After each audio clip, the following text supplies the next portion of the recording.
भगवान ला मैं कतनो मन्नत मांगता हूँ, मोर एक भी बात नहीं सुने।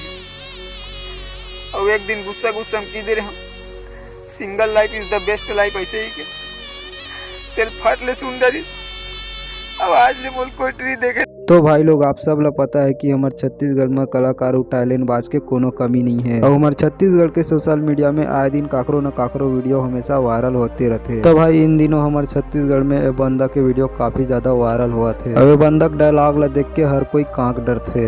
तब भाई ये बंदा के वीडियो ला घला एक झलक देख लेते यार, जे आज छत्तीसगढ़ के सोशल मीडिया में काफी ज्यादा धमाल मचावा थे।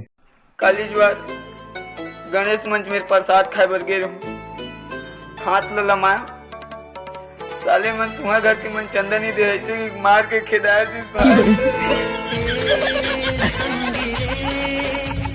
तो भाई लोग देखे हो बंदा का कमाल के डायलॉग मारते यार। अब आप मन के का कहना है ये वीडियो में मोला कमेंट करके जरूर बताओ और कौन से मोबाइल में देखा था ओला जरूर बताओ। और इसने टाइप के वायरल वीडियो देखे बाद मोर चैनल ला सब्सक्राइब जरूर कर दो।